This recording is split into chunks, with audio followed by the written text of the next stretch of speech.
This is the Cyprus News Digest with Rosie Haralambous.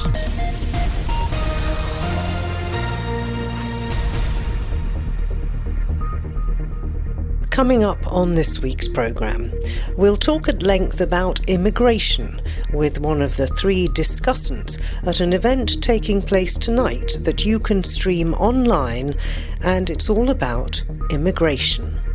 And I think that most governments have adopted the rhetoric and the political agenda of the extreme right, hoping that they will somehow manage to keep their voters and their supporters within the boundaries of their own political parties, but they have failed to do so.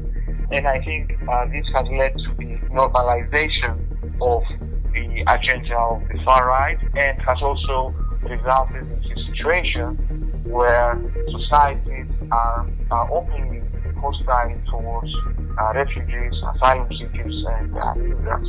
And this weekend, Sunday to be precise, BirdLife Cyprus is inviting families and especially lots of children to the Athalassa Forest Park outside Nicosia for an event that includes bird ringing and cyanography. If you want to find out more, that's where you need to be this weekend. Some of the lucky ones might be lucky enough to release some of these birds themselves. Tonight at 6 o'clock through till 7:30, OPEK is organising a discussion on immigration. One of the keynote speakers who's going to enter the debate is lawyer and Volt MEP candidate Nicholas Kyriakou. Nicholas, many thanks for joining me. We don't talk enough, I think, about immigration, or when we do, we're awfully emotional about it, and it needs to be looked at rather dispassionately, doesn't it? Yeah, indeed. First of all, let me thank you for this opportunity to have this discussion with you. Well, when we talk about immigration, first of all, I think we are confusing two notions. The first is immigration, as you said, but also the quite distinct issue of the refugee issue, the refugee flows from our neighboring countries to Cyprus and also Europe. So I think as a matter of having a proper discussion, not just today, but also in the political arena at large, we need to really understand the political and legal nuances that accompany each of the two notions.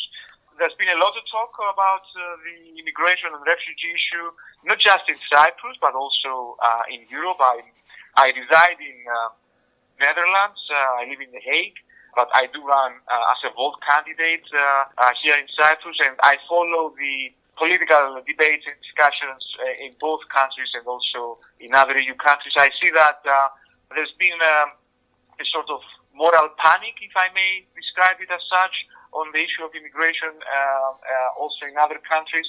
And I think that this is paving the way to, I would say, the extreme right parties and political formations across Europe in exploiting this particular issue by stating that immigrants and refugees pose a risk, and that they are advocating for a much stricter EU policy on the matter. You talk about the far right, and of course in the Netherlands we've seen that, along with other EU countries, going way up in the polls. And of course with these elections upcoming, I think a lot of people in Europe are worried about the populist vote of the far right parties. But it does strike me that when I said we need to talk about this dispassionately, we need also, don't we, to be honest about it. And if you look at immigration policies, it seems that they differ according to which country the immigrants come from. So let's look at what happened after Russia invaded Ukraine, and everybody in Europe opened their arms to help Ukrainian refugees. But when we get other people bombing, let's be honest, coloured people in Africa or the Middle East or anywhere else, there's a very different answer to it according to Europe. Indeed, I share the description of the situation as you had it, and I think on the one hand, European countries and the EU responded quite swiftly and quite effectively when they were confronted with the flow of refugees or people that fled Ukraine on the occasion of the Russian invasion to Ukraine. But then this is contrasted to how we responded to other occasions. I'm talking mainly about Syria.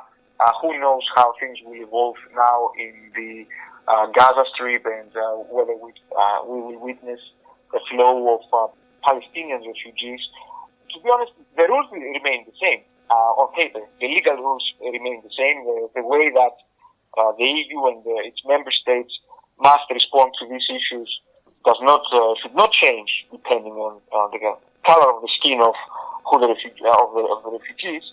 But I think what this crisis has showed is that it's not just about the legal rules. It's also about, first of all, the mentality of different societies, and also, and quite importantly, I would say, how the political elite, political parties, and especially governments respond to the flows of refugees.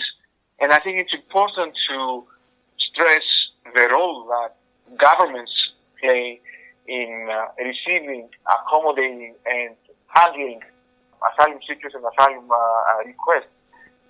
If you send a message, if as a government, as a political elite, as a political system, you send a message to society which is an extreme message, a message of fear, a message of revulsion, I think societies will mirror that specific message. And I think that most governments have adopted the rhetorics and the political agenda of the extreme right, hoping that they will somehow manage to keep their voters and their supporters within the boundaries of their own political parties, but they have failed to do so. And I think this has led to the normalization of the agenda of the far right, and has also resulted in a situation where societies are openly hostile towards refugees, asylum seekers, and immigrants. And we should also mention, shouldn't we, that it's a well-known psychological response of many governments that if things aren't going too well at home, you have to get your voters to look outside at a problem abroad that threatens you, so that everybody sort of takes their eye off the ball, let's say on the economy or the environment or other things that you're not dealing with, and gets very irate, upset, and angry basically at something that's going on outside that they feel is a threat. Absolutely. I think this is one of the oldest rules in the public affairs playbook, I would say. And I think this actually plays out very concretely in the case of Cyprus in more than one way. My assessment, my take of how this matter has been dealt with in the past few months is that the government, the Cypriot government, has pointed fingers at every direction outside Cyprus. First of all, it's pointing finger towards the refugees, the ones that are coming, the ones that are trying to put a foot on Cypriot soil. The second finger it's pointing at is towards the European Union, saying the usual narrative that Brussels has decided, Brussels needs to do more, the EU should get more involved. And then the third direction where criticism is addressed is neighboring countries, predominantly these days Lebanon, asking them to do more to police their borders and the flows of refugees and migrants from their own territory. So I think we have seen this play out in more than one way, but no one is talking about what our government should do, both as a matter of practically addressing the situation, but also how to do that in a law-abiding way. And by that I mean both EU and international law that require governments to receive migrants and not engage with pushbacks and similar practices, and provide the necessary tools and conditions both for the swift handling of the requests themselves, but also coming up with concrete plans, with actual plans that relate to the integration of people that do have a right as asylum seekers to reside in Cyprus or in any other EU country. Yeah, integration could actually change the way people look at this, and we seem in Cyprus, certainly, I don't know what it's like in the Netherlands, we seem to want to keep these people on the fringes of society. We don't even let asylum seekers work to support themselves for the first 9 months that they're here, and then we turn round and say, well, they're sponging. They're in a lose-lose situation. What would you do, Nicholas, to try and address some of these problems? Yeah, so we do have a set of ideas that relate as a political party Volt, which runs today in 15 different EU countries with candidates in those countries. We have a political manifesto, the Moonshot program, as we call it, and there we do have a set of ideas, suggestions, both at the legislative and also on the political level, which also is accompanied by a concrete breakdown of what it will cost as a matter of money to implement those ideas.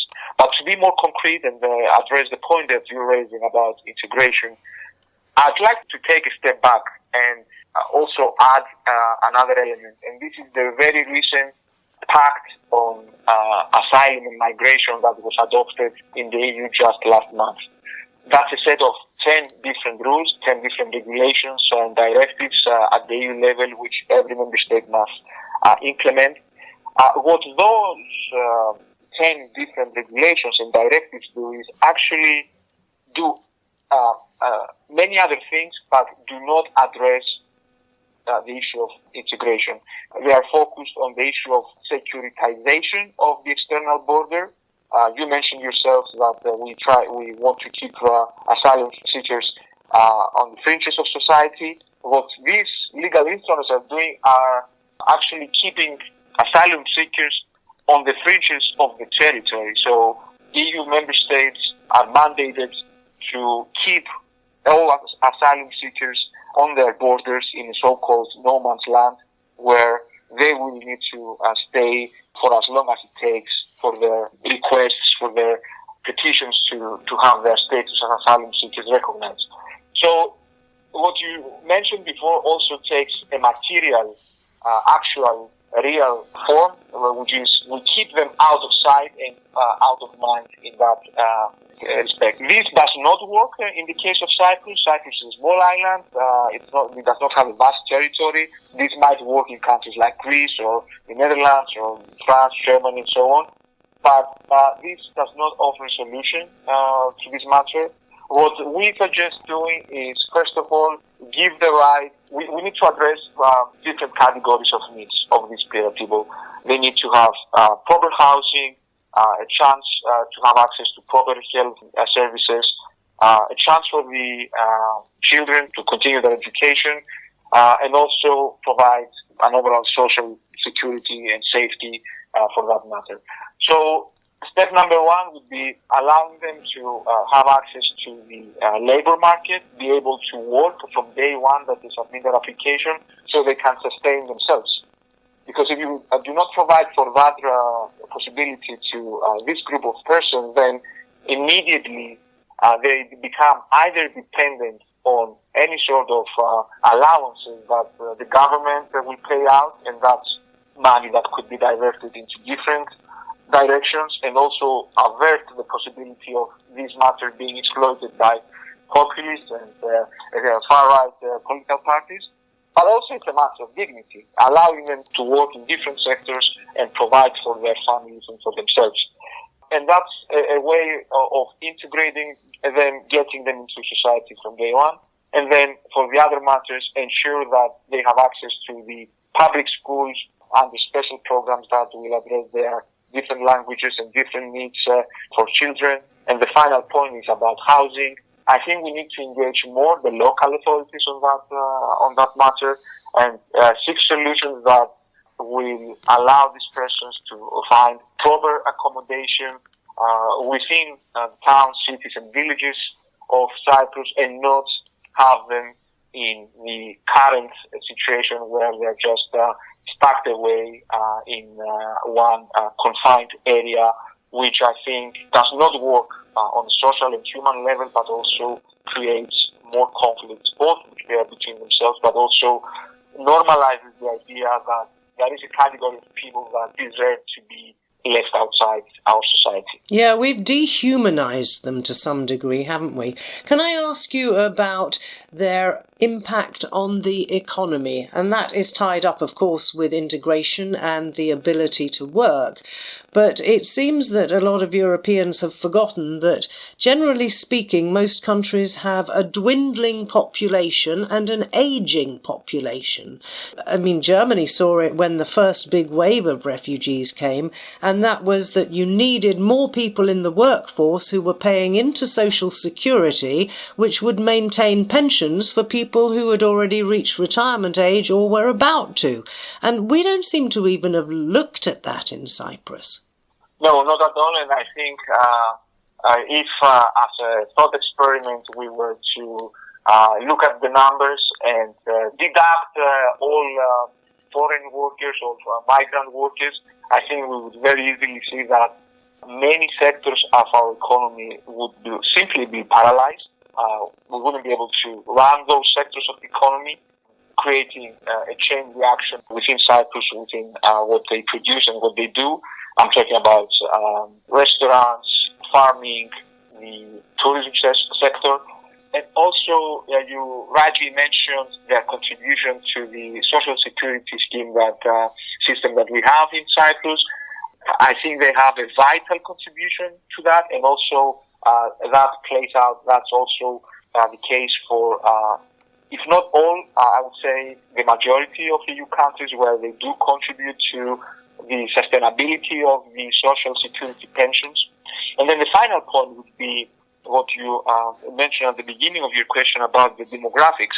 Europe is an aging continent, and the projection in the foreseeable future in the next 3 decades shows that if we continue with the current pace and the current characteristics of the demographics, the European population will be diminished, and also it will be an aging population. The percentage of people above the age of 65 will increase considerably, and that creates the need for specific services to be provided, or more money to be dedicated to services specifically addressed to that group of the population.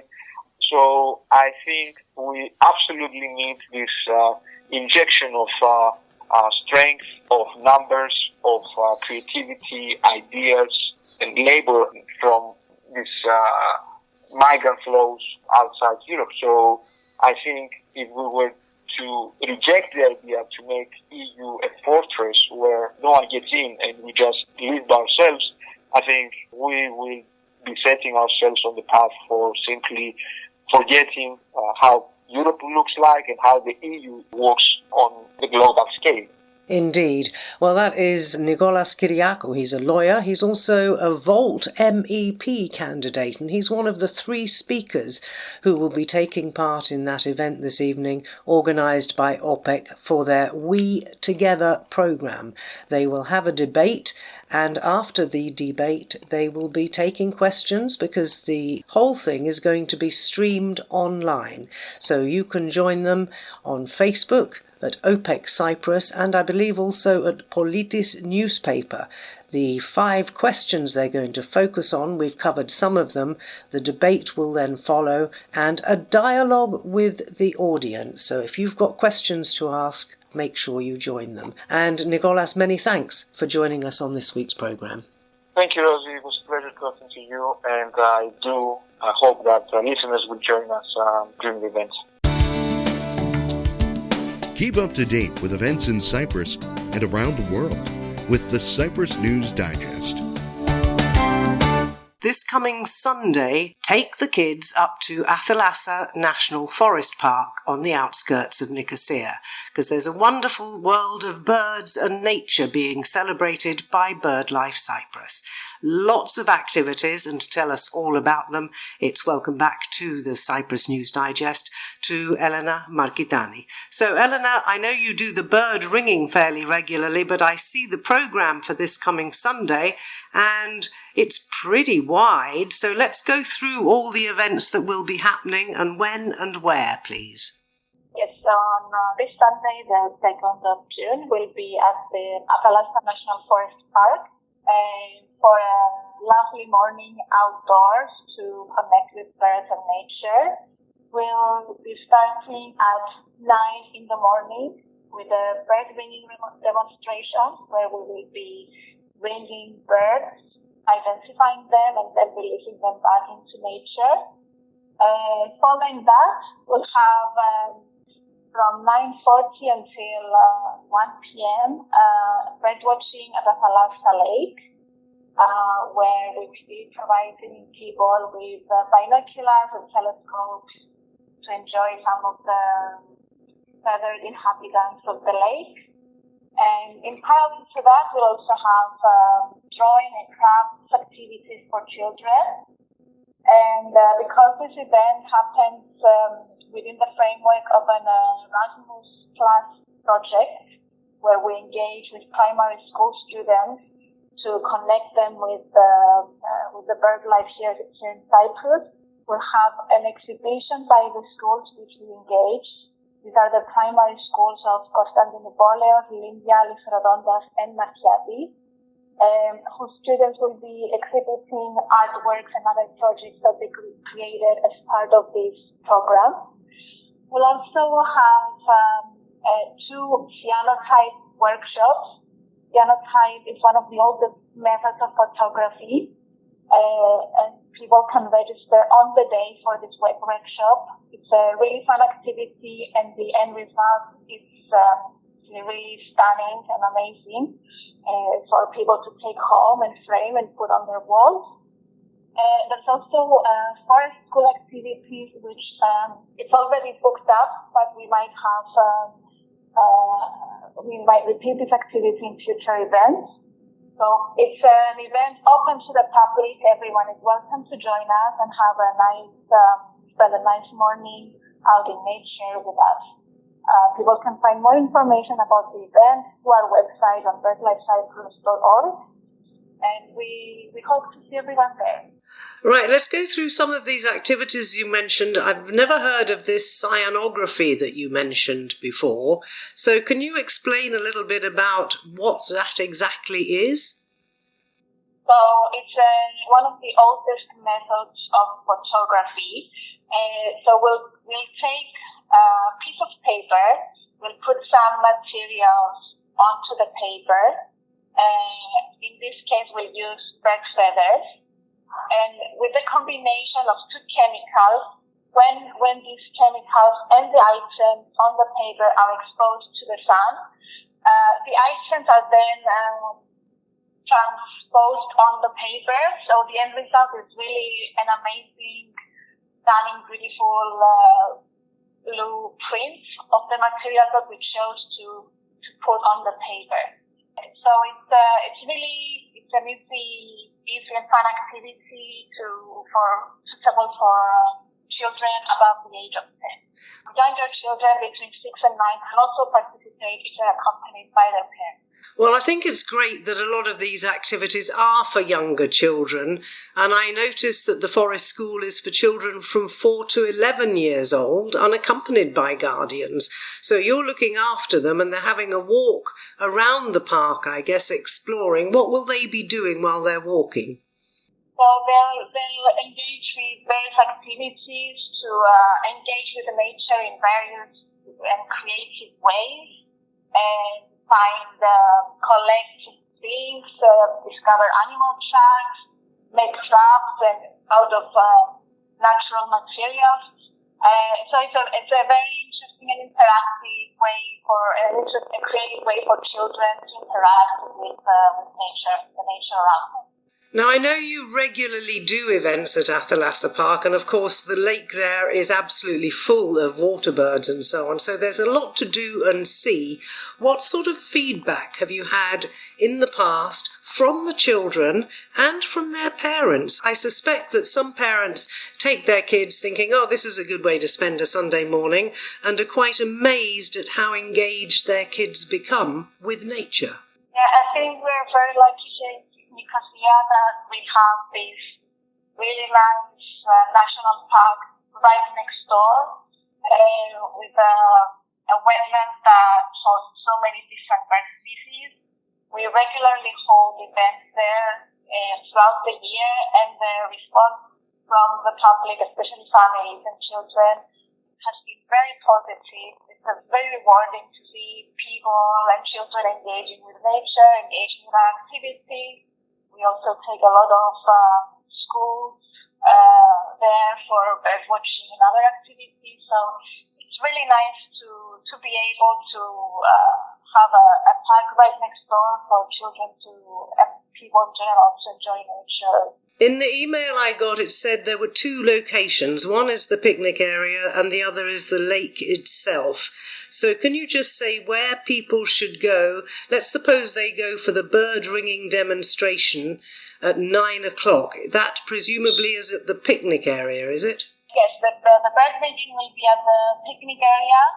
So it is accessible by the side entrance of the park, which is right next to Garaiskagio. And the lake is just a few minutes walking distance from the picnic area. So everything is nearby in walking distance from the parking. Tell me a little bit more about the bird ringing, because I think I'm right in saying that some of your volunteers go very early in the morning and set up mist nets so that they can catch a few birds in order to ring them. Is that right? Yes, that's correct. Mist nets are being set up at the very early morning hours of the day when the birds start becoming active, and we have higher chances of catching some of these birds on the net. To use these nets, one needs to take a special permit by the Game and Fauna Service. I mean, we all know that the use of nets is illegal for trapping. It's a non-selective method, but for research purposes, when one has a permit, these nets can be set up for birds to be caught on them. They are very carefully released by trained people who have been trained in ringing, and once they're released from the nets, there's a special ring placed onto the leg of the bird with a unique code, and various other measurements are also being taken. For example, the weight of the bird, the length of the tail and its feathers, and these are written down. So once this process is completed, then the birds are released back to nature, and people participating in this ringing demonstration, some of the lucky ones might be lucky enough to release some of these birds themselves. I've seen the photos of the kids' faces as they hold a bird ready to release it, and it's absolutely amazing. And we should say that you set the traps up early the same morning, but you take out the birds pretty well as soon as they have been trapped, I think, don't you, and put them safely in a little bag until you ring them. Exactly, and this is why the bird ringing demonstration, the first thing is the first item in our program, because we don't want to be causing any unnecessary stress to the bird. Right, all these details I'm quite sure are on the BirdLife Cyprus website, so you're hoping for a good turnout. How many people usually do turn up to these events? It depends, but usually we expect about 100 people. It depends on how many parallel activities are running, but yeah, I mean, the turnout is always good. Brilliant. So I wish you the very best of luck with this Sunday's event, Birds in the Air, a family event organised by BirdLife Cyprus at Athalassa National Forest Park. And Elena Markitani, thank you once again for joining me. Thank you.